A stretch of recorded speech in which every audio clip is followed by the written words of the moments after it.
En el nombre del Padre, y del Hijo, y del Espíritu Santo. Amén. Pedimos la intercesión de María Santísima, que la gracia del Espíritu Santo sea plena en nosotros, para que acojamos la palabra de Dios como ella la acogió. Nos dice San Agustín que María concibió en primer lugar en su corazón y solo después en su vientre. Dios te salve María, llena eres de gracia, el Señor es contigo. Bendita tú eres entre todas las mujeres, y bendito es el fruto de tu vientre, Jesús. Santa María, Madre de Dios, ruega por nosotros pecadores, ahora y en la hora de nuestra muerte. Amén. En el nombre del Padre, y del Hijo, y del Espíritu Santo. Amén. Bueno, con mucha alegría nos acercamos a la palabra de Dios, pero hoy tenemos esta reflexión siguiendo el ejemplo, siguiendo las huellas de Santa Catalina, de Santa Rosa de Lima. He querido darle ese título breve, La Biblia con ojos de mujer.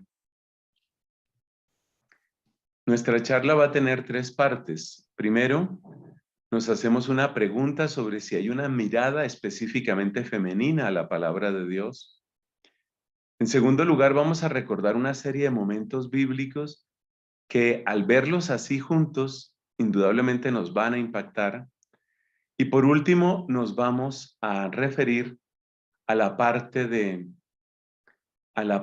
Catalina y de Santa Rosa, sin olvidar que ellas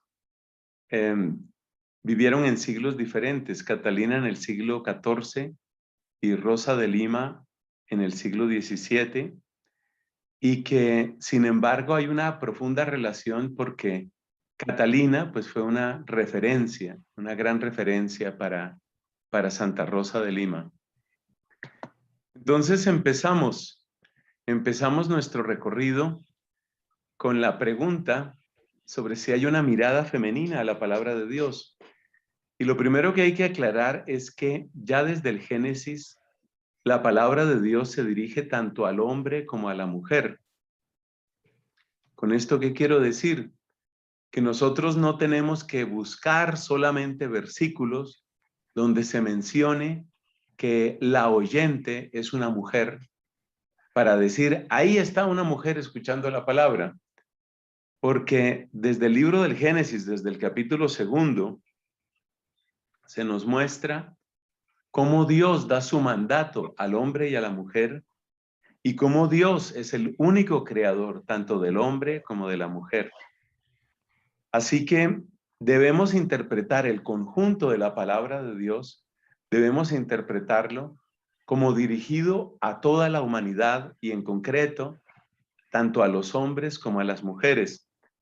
Por eso no nos extraña que tantas mujeres a lo largo de la historia hayan tenido una relación tan intensa con la palabra de Dios.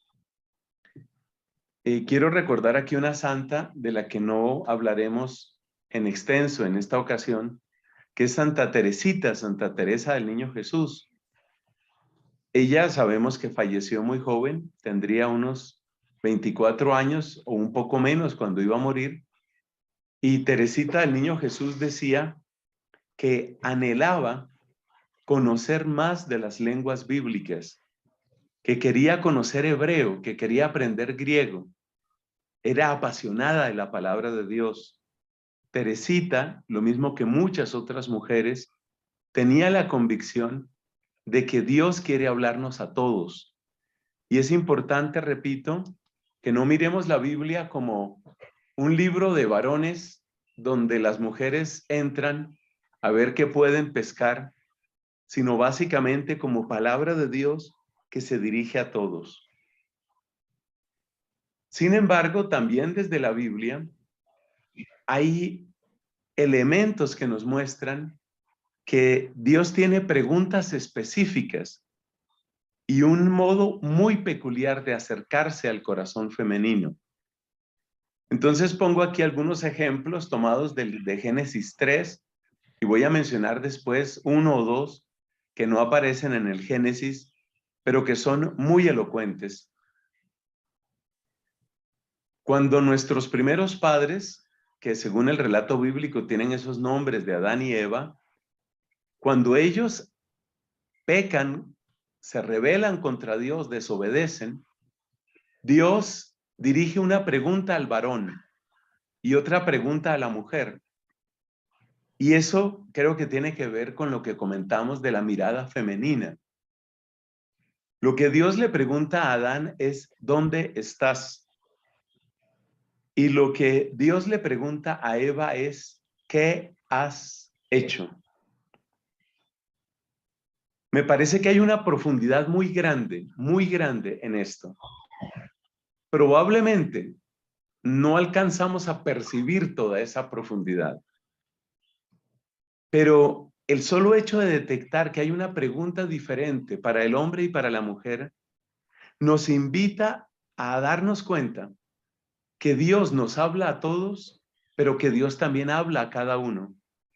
Y yo creo que Dios le pregunta a la mujer, le pregunta, ¿qué has hecho? A cada mujer, ¿qué has hecho?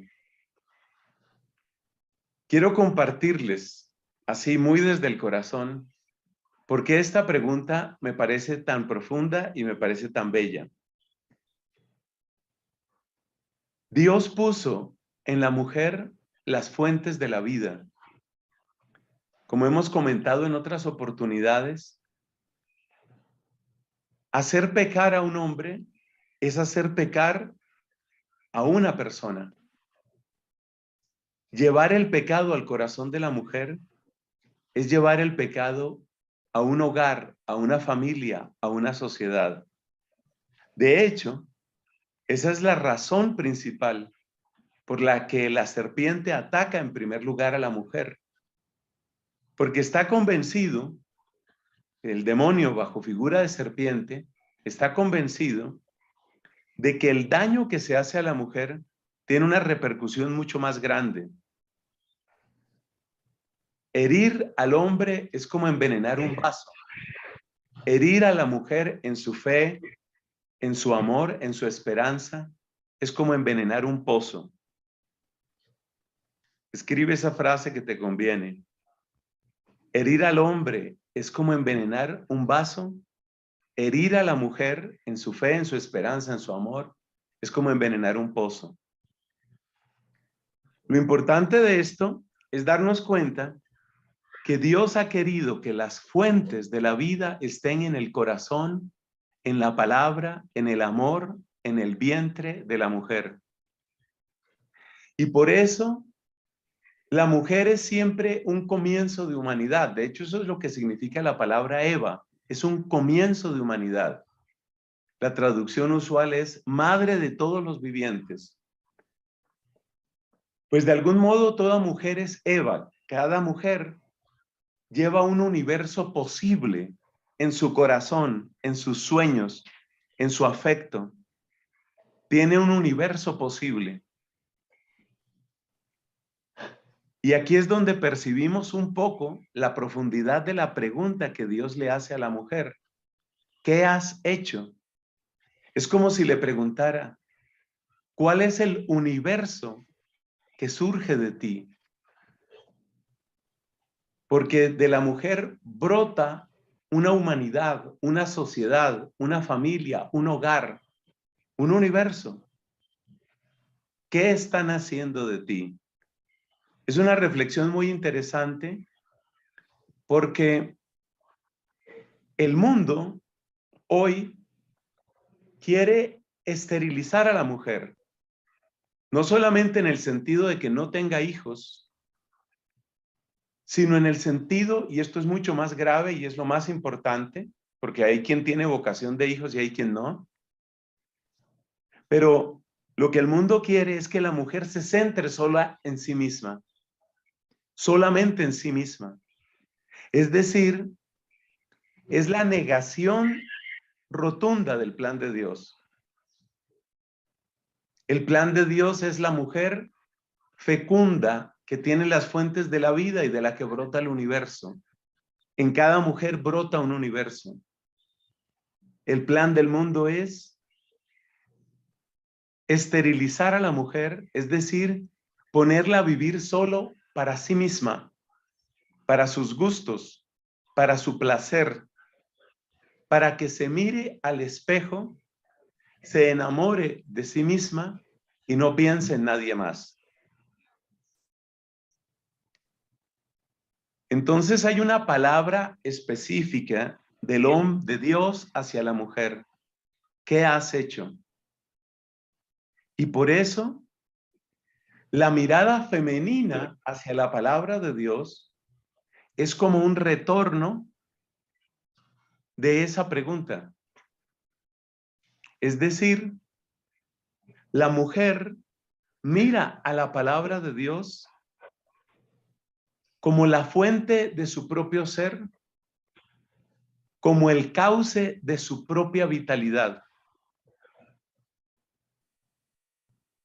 Y esta mirada es la que aparece, por ejemplo, en Catalina de Siena.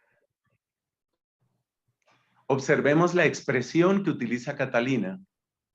Hablándole a Dios, le dice: tú eres el que es. Yo soy la que no soy. Es decir, todo lo que yo soy proviene de ti.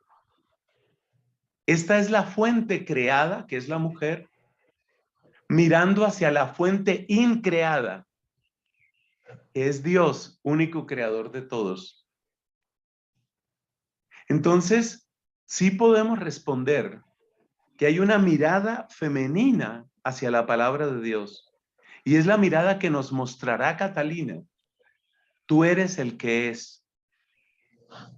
En la medida en que la mujer se vuelve hacia Dios como su creador, como su fuente, en esa medida se libra de idolatrar sus propios gustos, sus propios placeres, sus propios caprichos. Y atención, se libera también de idolatrar al varón. Alguna vez me decía una chica, en una confesión me decía: padre, lo que pasa conmigo es que yo soy hombre dependiente. El caso de esta mujer era que no se concebía sin novio, sin pareja. Terminaba una relación y le entraba una angustia, perdónenme la comparación, como un adicto, como una adicta en este caso. Necesito mi dosis de varón para sentirme mujer. La expresión de Catalina, tú eres el que es perfecta para liberar al corazón femenino. En ese mismo pasaje de Génesis 3, hay otros 3 pequeños elementos que conviene que mencionemos. Dios le advierte a la mujer, le advierte sobre el doloroso precio de ser fecunda. Le dice: tendrás dolor con cada uno de tus hijos. Muchas veces se ha interpretado eso solamente como el parto, el dolor que acompaña al parto, lo cual pues es verdad, pero va mucho más allá de eso.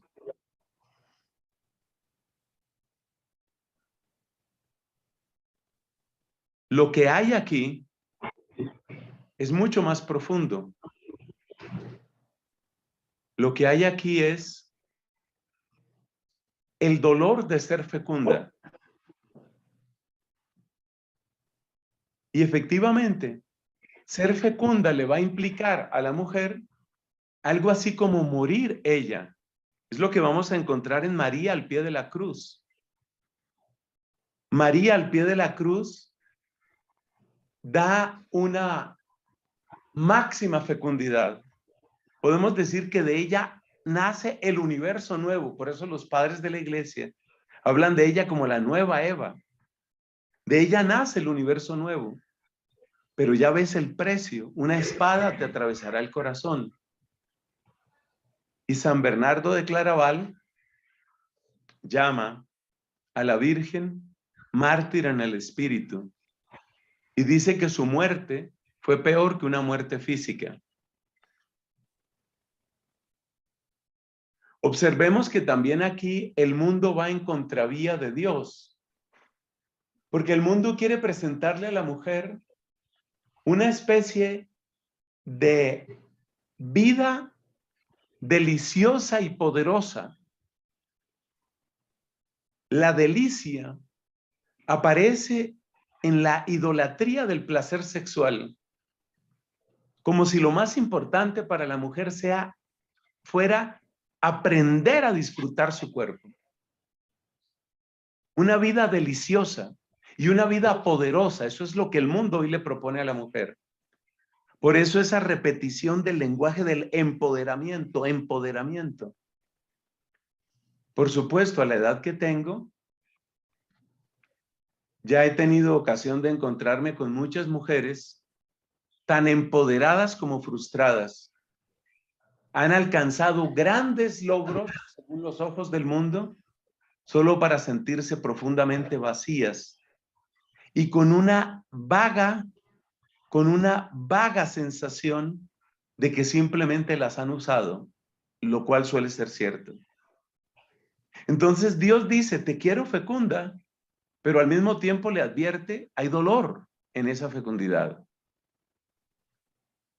Dios le habla de su propia presencia, la presencia de Dios en el varón, hacia el que ella tiende. De nuevo, aquí está la contravía total con la propuesta del mundo. La propuesta del mundo es la mujer autosuficiente, o si acaso, la mujer que se asocia con otras mujeres, o quizás con una sola para ser pareja, la mujer que se asocia, que se encierra en lo femenino y no necesita de nadie. Debo decirles que tristemente esto ha entrado incluso en la vida religiosa. He comentado cómo en alguna ocasión veía la promoción vocacional que hacían unas religiosas, de una comunidad distinta a ustedes, por supuesto. Y estas religiosas lo que planteaban era, en su promoción vocacional, somos mujeres completas. Aquí puedes realizar completamente tu ser femenino. Es una trampa, es un engaño hablar así. Es un engaño.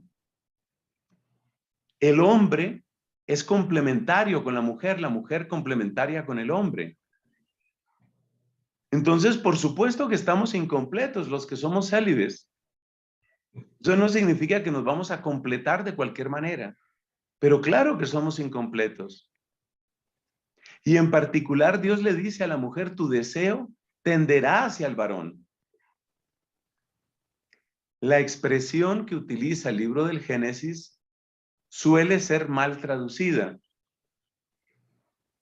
porque lo que se suele presentar es, Él te dominará. Como quien dice, Dios autoriza el abuso del hombre contra la mujer o autoriza el machismo. La verdad es que la expresión hebrea se podría traducir más fielmente de este modo. Encontrarás Señor en él. ¿Y quién es el Señor en la Biblia? Pues solamente Dios. O sea que hay una presencia, hay un rastro de Dios que aparece en el varón. Este es un tema absolutamente fascinante. Y aprender a vivirlo con equilibrio, es decir, sin idolatrar al varón, sin caer en machismo, pues requiere bastante sabiduría. Pero no podemos desarrollar todo eso ahora. Lo que nos debe quedar claro sobre todo es que la actitud arrogante de la mujer que se considera completamente suficiente, ella con ella o ella con otras, esa actitud es contraria al plan de Dios. Es como si Dios le dijera, no se te olvide buscar, no se te olvide buscar la huella la huella de mi presencia en el varón. Pero es de la presencia de Dios, no es idolatría del varón como tal. Cerremos esta parte de la pregunta que nos hemos hecho. La pregunta ha sido si hay una mirada femenina a la palabra de Dios. Cerramos con un dato muy bello que está también en el capítulo 3 del Génesis. Dios se declara a favor de la mujer. Cuando dice, pondré enemistad, le dice a la serpiente, pondré enemistad entre ti, serpiente, y la mujer. Claramente la serpiente, el enemigo malo, es adversario de Dios. Cuando Dios dice a la serpiente, pondré enemistad entre ti y la mujer, Dios se pone de parte de la mujer. Donde también hay un rasgo muy importante y es encontrar en Dios el aliado. El primer aliado de la mujer no es otra mujer, aunque es muy bello que haya amistad y las hay, por supuesto. Amistades muy hermosas entre mujeres. Recuerdo, por ejemplo, mi madre murió de 78 años de edad y mi madre alcanzó a completar 70 años de amistad con una amiga suya. Eso es hermoso. Y que la mujer tenga su cariño, su amistad, o la que tiene esa vocación, su amor en el esposo, es precioso. Que tengas apoyo en tus amigas, o en tu mamá, o en tu familia, o en tu esposo, si es tu vocación, hermosísimo. Pero no se te olvide cuál es tu primer aliado, y no lo cambies, no lo cambies. Tu primer aliado es Dios. Y ese no hay que cambiarlo. No importa lo que te digan las amigas más cercanas, no importa lo que te digan los hombres que son significativos en tu vida, Dios es tu aliado. Entonces la mirada de la mujer hacia la palabra de Dios es la de aquella que sabe en quién se apoya. Y eso es lo que vamos a ver en algunos momentos bíblicos que siguen. En general, la Escritura nos muestra el poder de la mujer, que si es sabia no entra en competencia con el hombre. La mujer tonta, tonta porque va a perder lo más propio suyo, la mujer tonta se pone a competir con el hombre. Las mujeres sabias o incluso mujeres astutas jamás compiten con el hombre. La mujer tiene su propio poder. Este poder puede ser usado para el mal, como en el caso de Dalila y de otras mujeres, o puede ser usado para el bien. Entonces, lo que vamos a encontrar aquí muy rápidamente es el testimonio de mujeres que tomaron en serio a Dios, que tomaron en serio que Dios era su aliado. Una mujer pone orden en el pueblo de Dios rebelde. Esa mujer que está en el libro de los jueces, la podemos llamar la jueza, Débora. Ella pone orden en el pueblo de Dios. Ella mira al pueblo de Dios como una casa y como mujer hacendosa y sabia, pone orden en la casa. Lo que me gusta de Débora es que es el primer ejemplo que tenemos de una mujer que toma la familia de Dios como familia suya. Y así, repito, como una mujer quiere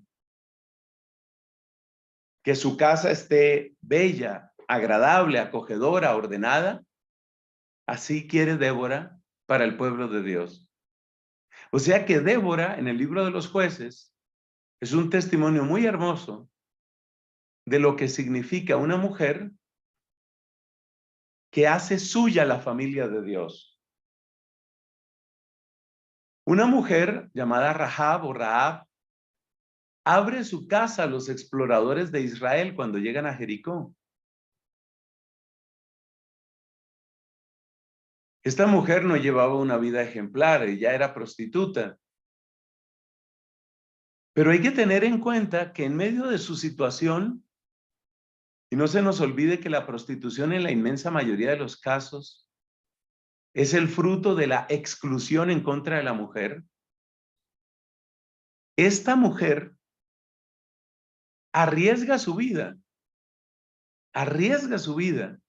por los exploradores de Israel.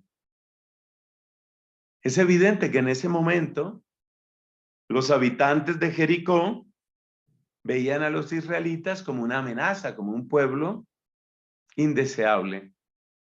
Un pueblo indeseable. Pues bien, Débora percibe la novedad de Dios que viene con estos israelitas y les abre la casa. Eso lo tenemos a la altura del libro de Josué. Una mujer llamada Esther, que había sido educada en la fe en su familia, es la que viene a salvar al pueblo judío. Es muy hermosa la oración de Esther.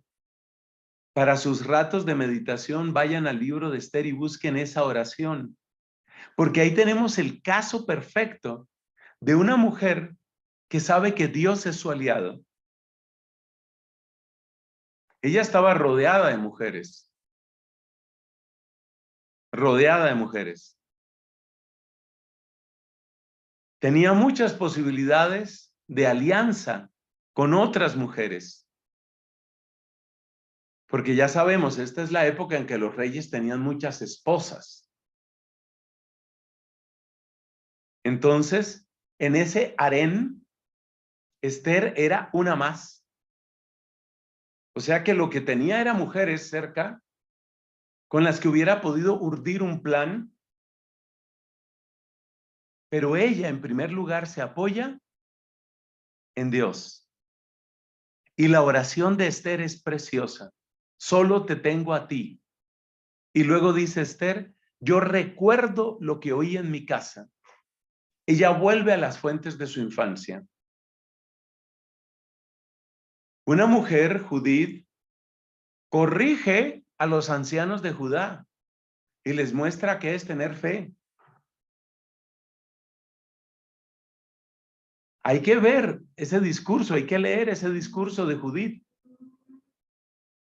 El caso de Judith me llama la atención porque según la ley de Moisés, el consejo de ancianos era un consejo de varones ancianos. Varones. ¿Y qué es lo que hace Judith? Judith no se pone a pelear por un puesto en el Senado, o sea, en el Sanedrín. Judith no pelea por un puesto en el Senado, pero habla con autoridad y desde Dios a los ancianos de Judá y les muestra un camino y en realidad rescata al pueblo. Más ejemplos, recordemos a Susana en el libro de Daniel. Una mujer que permanece fiel en su propósito de castidad, castidad de mujer casada, aunque le cueste la vida. Esto nos muestra algo muy interesante sobre la relación entre la mujer y la palabra de Dios. Mi experiencia es que en general las mujeres perciben más un hecho fundamental. ¿Cuál es ese hecho? Que la palabra de Dios, antes de ser palabra que pronuncio, tiene que ser palabra que vivo. Susana en el libro de Daniel no aparece como una predicadora, no es que esté mal, por supuesto, que la mujer hable, pero no aparece como una predicadora. Aparece como una mujer que encarna la palabra, la hace carne de su carne. En el segundo libro de los Macabeos tenemos el testimonio de otra mujer, madre de 7 hijos, que los anima a que sean fieles a Dios y tiene que ver cómo los torturan delante de los ojos de ella. Es difícil pensar algo más cruel para una mamá, para una mujer. Entonces, ahí tienes una mujer que vive la fidelidad y que transmite la fidelidad. El vientre de esa mujer no solamente dio a luz hijos, sino que la fe de esa mujer dio a luz creyentes. Ya en el Nuevo Testamento, una mujer llamada Lidia abre las puertas del Evangelio en Europa después de escuchar la predicación de Pablo. Lidia oye a Pablo, se da cuenta que el mensaje de Pablo es muy importante y nos dice el evangelista San Lucas, nos obligó a quedarnos en su casa. Lidia le da tono de hogar, le da aire de familia a la vivencia del evangelio. Y esto me hace recordar al muy conocido cardenal Pironio, que en una de sus oraciones a la Virgen le dice, tú evitas que el evangelio se vuelva una ideología, porque el evangelio se vuelve familia, se vuelve casa en el corazón de Lidia, en el corazón de María Santísima, por supuesto, y en el corazón de toda santa mujer. Por eso Catalina de Siena forma una familia. La gente la llamaba mamma, mamma Caterina, mamma Caterina, mamá Catalina. La mujer hace realidad, la mujer vuelve realidad del evangelio en su carne y en su entorno. No le interesa simplemente un conjunto de ideas bonitas, palabras elocuentes, poesía bien recitada. Ella quiere que eso se vuelva vida en su vida y en lo que a ella le rodea. Y Catalina trata a su gente así. Son muy frecuentes expresiones como esas en ella. Te escribo, le dice, te escribo, queridísima hija, en la preciosa sangre del Cordero. Este es el encabezado de varias de sus cartas. También a los varones, porque ella tenía hijos e hijas, les habla así. Te escribo, querido hijo, queriéndote ver firme, tal y tal cosa. O sea que Catalina hace verdad el evangelio, abriendo espacio en su corazón para todos los que son de Cristo. El evangelio la vuelve a ella una casa para recibir historias, lágrimas, dolores, sueños, posibilidades. Volvamos a la Biblia. San Lucas destaca que había mujeres valientes y caritativas que acompañaban la misión de Cristo. Y para que no quede duda de lo que ellas hacían, dice el evangelista, le ayudaban a Cristo con sus bienes. No eran simples espectadoras. O sea, una vez más se cumple lo que hemos dicho. Es decir, que la mujer se implica. La mujer hace vida a la palabra. Un salmo dice, tu palabra me da vida. Tu palabra me da vida. Eso lo hace realidad particularmente la mujer. Pero casi que la mujer le da la vuelta. ¿En qué sentido? En el sentido de, tu palabra me da vida y yo quiero darle vida a tu palabra. Es decir, quiero que se haga vida. Entonces estas mujeres son valientes, caritativas, acompañan la misión de Cristo, le ayudan con sus bienes, están junto a su cruz y son las primeras testigos del Evangelio. Primeras testigos del Evangelio. Por supuesto, necesitaríamos toda una charla y más que eso para referirnos a María Santísima, a quien la Biblia llama bendita entre las mujeres. Eulogemene suen quineixin. Benedicta tu in mulieribus. Bendita tú entre las mujeres.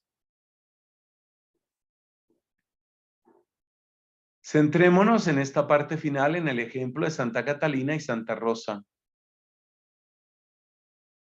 ¿Qué encontramos en ellas? ¿Cómo es su relación con la palabra? Son mujeres de oración y de oración prolongada. Esta oración llega a convertirse en una vida. Mujeres que llevan una vida de oración. Vida de oración. La vida de oración significa ojos para leerlo todo desde Dios. Oídos para filtrar quién me habla en esta conversación. ¿Quién me habla? ¿Esto viene de mi Señor? ¿Esto viene del demonio? ¿Esto es espíritu del mundo? La vida de oración se convierte como en un escudo en ellas. Donde más se nota esto, me parece a mí, es en la expresión que utiliza Catalina cuando se refiere al uso de la palabra. Dice ella, la palabra,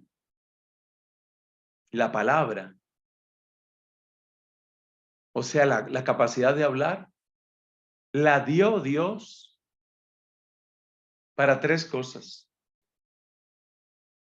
Para alabarle, para confesar nuestros pecados y para hacerle bien al prójimo. Fíjate cómo la oración envuelve de tal manera la vida de Catalina que ella siente que si una conversación va a romper la oración, es decir, va a romper la conexión con Dios, esa conversación no se debe tener. Esto es vivir en la presencia de Dios. Por eso son mujeres de silencio, de meditación. De Rosa de Lima se recuerda esa larga, esa prolongada oración, muchas veces en el templo. Y algo muy bello, su rostro, que ya era hermoso, ella era una mujer bella, su rostro, que era hermoso, se revestía de particular esplendor con la oración, como una pequeña transfiguración. Entonces, ¿qué hay en esa oración? ¿Qué hay en ese silencio? ¿Qué hay en esa meditación? Lo que hay es Dios hablando. Dios me está hablando.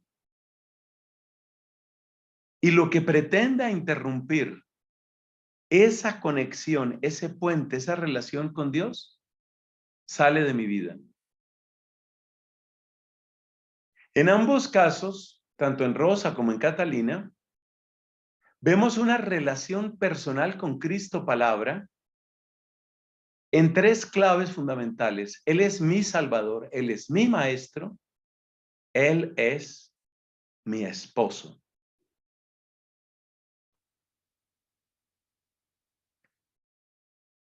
Reconocer a Cristo como Salvador es volver a la humildad que nos permite admitir que somos pecadores.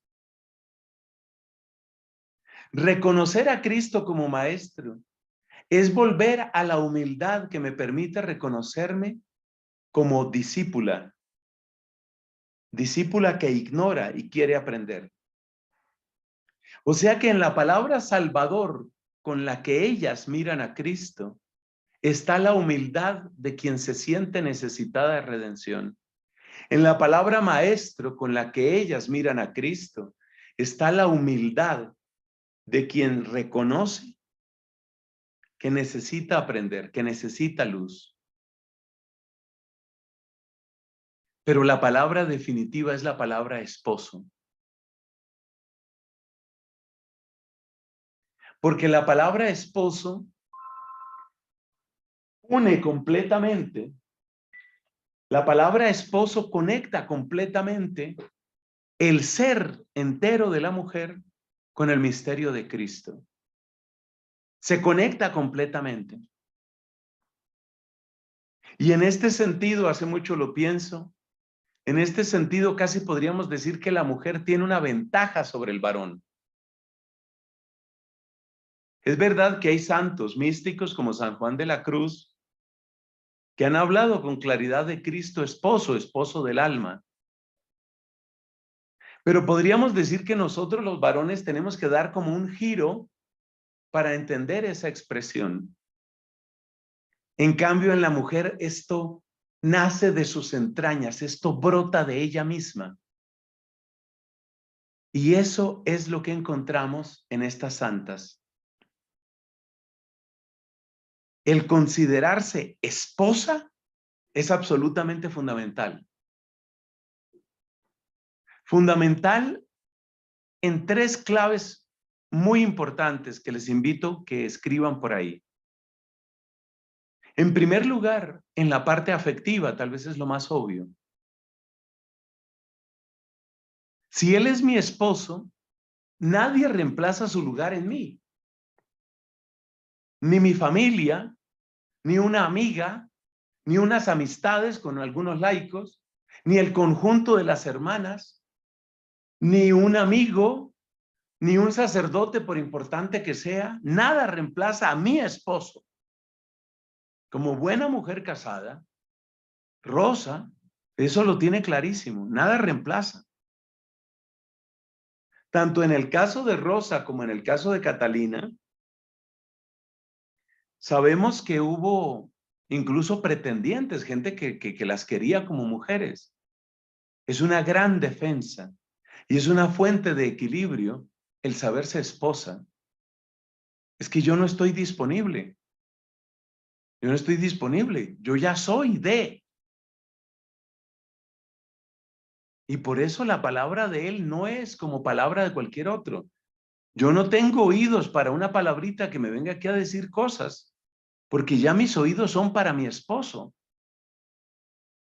En segundo lugar, el sentirse esposa también le ayuda a tomar los intereses del esposo. Una buena mujer casada, lo sabemos todos, una buena mujer casada siempre es aquella que piensa en términos de nosotros, la familia, el equipo, la pareja, mi amado y yo. Entonces quiero estar con él y quiero que le vaya bien lo que él quiere. Hace poco, una pareja amiga que ha tenido muchas dificultades económicas, pues encontró una oportunidad, o mejor dicho, la oportunidad la encontró el esposo. Le salió una oportunidad de trabajo en otro país. Y alguien le preguntaba a esta mujer sobre el tema de ese otro país, pues porque ella tiene su trabajo aquí en Colombia. Y ella, sin pestañear y sin dudarlo, dice, mi vida está con él. O sea, de tener un trabajo en Colombia a no tener nada en ese otro país, no me importa, yo estoy con él. Me interesa que a él le vaya bien, porque si a él le va bien y estamos unidos, a todos nos va bien. Esa es la relación viva con Cristo. Y el tercer punto lo tengo aquí escrito. El tercer punto es este, que la relación esponsal les lleva a querer compartir la suerte de Cristo, estar con Él. Por eso se recuerda esta anécdota de Catalina de Siena. En una visión que le concede Dios, hay una corona de espinas y hay una corona de rosas. Y le dice Dios, escoge. Y entonces Catalina dice, sea en todo servido mi Señor y su voluntad. Pero si tengo que escoger yo, prefiero la de espinas. Me parece más segura. Hay un dicho que no es de mujer, sino de un santo dominico, San Luis Bertrán, que creo que viene aquí muy a punto. Refiriéndose a la metáfora de Cristo cabeza y nosotros su cuerpo, dice Luis Bertrán, no se concibe una cabeza crucificada, una cabeza coronada de espinas y un cuerpo lleno de regalo. O sea, yo comparto la suerte de mi amado. Entonces, la lectura de la palabra de Dios se vuelve algo intensísimamente vivo para las mujeres como Catalina, como Rosa, la escucha de la palabra de Dios. Es impresionante. Porque cuando se llega, por ejemplo, a la pasión, no es que están crucificando a alguien, es que están destrozando el cuerpo de mi amor, del amor de mi alma. Estas mujeres oyeron la palabra con todo su ser y quieren hacerlo vivo. No son en primer lugar predicadoras, aunque ambas predicaron, sino quieren ser esto que aparece aquí, evangelios vivos. Eso es lo que ellas quieren ser. Quieren ser evangelios vivos. Penúltimo punto. Tienen gran sentido de iglesia. No disocian la enseñanza de la iglesia del texto bíblico. Sobre la relación con la iglesia, tenemos testimonio tanto de Rosa como de Catalina. Por ejemplo, dice Rosa en alguna ocasión, quisiera salir gritando por las calles, contándole a la gente lo que es el amor de Cristo. Gritar por las calles. Mira cómo ella se implica y mira cómo ella se pone al servicio de la iglesia. Al servicio de la iglesia. Otra santa, Teresa de Jesús, decía, ahora soy hija de la iglesia. Son palabras que pronunció cerca de su muerte. Ahora soy hija de la iglesia. Catalina, en una de sus últimas oraciones, le dice al Señor, toma este corazón, estrújalo y lava con su sangre el rostro de la iglesia. Para mí es difícil pensar en una oración más dramática que esa. Toma este corazón, le dice Catalina, estrújalo, estrújalo, y con su sangre lava el rostro de la iglesia. Ese sentido de iglesia también quiere decir que estas mujeres no separan la palabra de Dios que está presente en la Biblia de la palabra de Dios que se hace presente como signo de los tiempos, como rostro de los pobres o como enseñanza de la iglesia. Estas mujeres ven a Cristo en la Biblia como lo ven en la Eucaristía, como lo ven en el pobre, como lo ven en la predicación de la iglesia. Es mi amado, punto. Es mi amado, que me saluda en el rostro de un niño huérfano, en la angustia de un anciano cansado, en un versículo que sacude mi alma, en una predicación que ha llegado a mi corazón. Es mi amado, ya está, es mi amado, es Cristo, ya está. Eso lo dice todo y eso es suficiente. Esta relación que podemos llamar relación integral con la palabra de Dios es algo que necesitamos con urgencia hoy.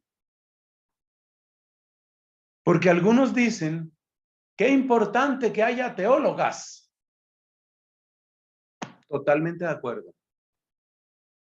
Pero por favor, que vivan su teología como estas mujeres que estamos mencionando, que no separaban el sacramento de la Biblia, ni el magisterio del pobre, ni mi oración de lo que yo aprendo. Esa unificación, esa unidad interior de estas mujeres es sencillamente preciosa. Sencillamente preciosa. Es una gran enseñanza para nosotros. Y tenemos una muestra histórica de esto. En la época de Catalina, se predicaba mucho sobre la base de los escritos de San Agustín. Santo Tomás, por ejemplo, no era tan conocido en aquella época. No se había cumplido, estaba por cumplirse un siglo de la muerte de Santo Tomás, no era tan conocido. La voz de los padres de la iglesia que más resonaba era la de Agustín. Y uno mira la enseñanza de Catalina, por ejemplo, sobre las potencias del alma y la relación con la Trinidad, y se da cuenta que es tomada de San Agustín. Pero Catalina solo aprendió a leer al final de su vida. ¿De dónde sacaba esas enseñanzas? ¿De dónde las sacaba? Era oyente, oyente atenta de la predicación de la iglesia. Como luego diría Teresa de Jesús, era hija de la iglesia. Nuestro último punto, estas mujeres superan los límites de la propia sensibilidad en razón del amor. ¿Qué queremos decir con esto? Que el mundo hoy confunde sensibilidad con amor, sentir con amar. Y se reduce el amor entonces, ya quisiera decir yo, a un sentimiento, y eso sería pobreza. Pero se quiere reducir, ¿sabes a qué? A una sensación. Es un terrible empobrecimiento del amor, reducir el amor solo a una sensación. Lo que yo siento. Cuando la sensación, que muchas veces se reduce solo a lo físico, cuando la sensación toma tanta fuerza, pierde fuerza el amor. Cuando la sensación tiene tanta fuerza, no nos extrañe que se llegue a la hipersensibilidad. Dios quiso que tuviéramos sensibilidad, pero no nos quiere hipersensibles. Y ya sabes lo que hace la hipersensibilidad en la vida de pareja, en la vida de familia, en la vida de una comunidad religiosa.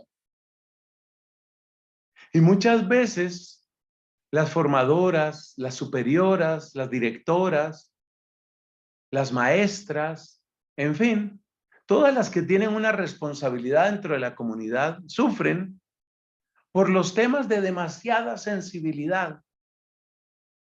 Pues yo quiero decirte que mujeres como Catalina y como Rosa nos enseñan que la respuesta a la hipersensibilidad es el amor con A mayúscula. Una mujer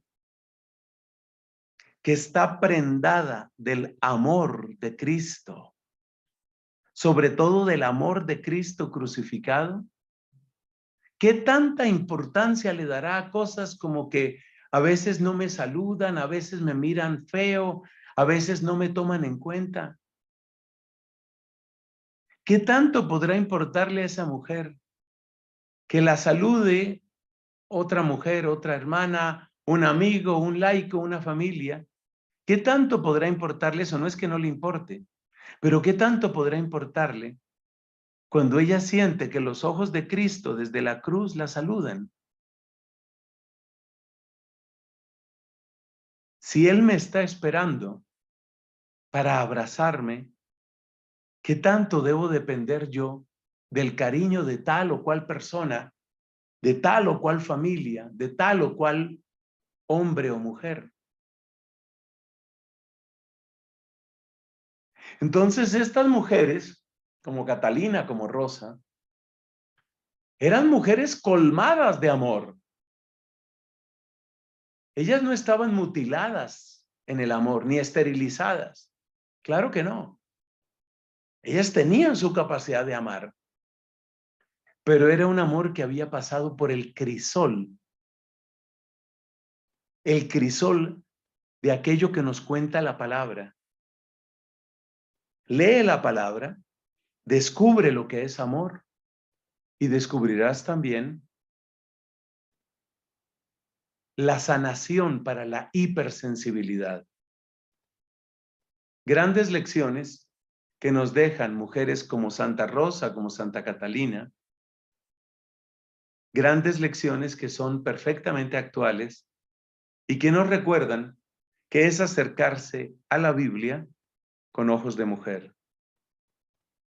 Gloria al Padre y al Hijo y al Espíritu Santo, como era en el principio, ahora y siempre, por los siglos de los siglos.